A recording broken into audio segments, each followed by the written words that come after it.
Hi, I'm Dave with Slipstream. We're going to be going over some basic rooftop maintenance today, which will involve cleaning of the unit.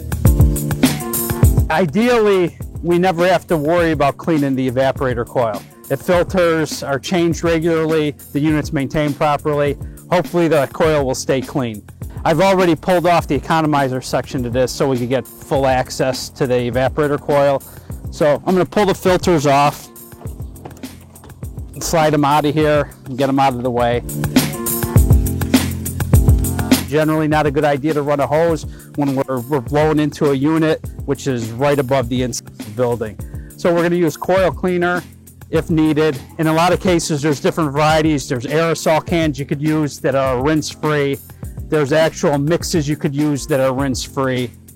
So you have different options. Again, check your coil cleaner that you're using, what's best for your job.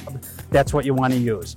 The coil cleaner that I used is one that needs to be rinsed. So in that case, I would take it, I'd soak down my coil, that would break down any grease, debris on there, and then I would just, in that same bottle, different bottle, whatever I want to use, and then I would just use water to rinse it down carefully, because I'd want that to drain off, go right into my drain pan off the coil, and drain out of the unit.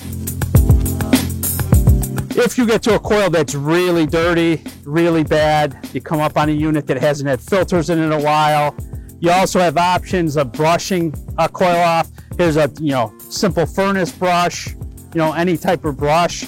You could actually take it carefully again, because we don't want to push stuff into the coil. We don't want to damage the coil. Just lightly take it and brush down and knock any of that debris off the coil. And then we could take a vacuum, clean that up, or as we get it down in the drain pan, we could just scoop it out and throw it out. But vacuum sometimes will suck some of that debris off. It just kind of depends whether that's wet or not at the time you're dealing with it or not. Furnace brushes are kind of nice for that because they're very soft. So usually you don't have to worry about damaging a coil at all with the furnace brush if you use it, but in some cases they're not strong enough to get the debris on there. It's been on there a while. And then again, we could go to the other side of that coil depending on how dirty it is and clean that side also. Possibly use a foaming cleaner if it's really bad. The thing you got to worry about with certain cleaners though are the odors it might give off and fumes. That might be a problem if there's people in the building. So always be aware of the type of cleaner you're using when you are cleaning coils.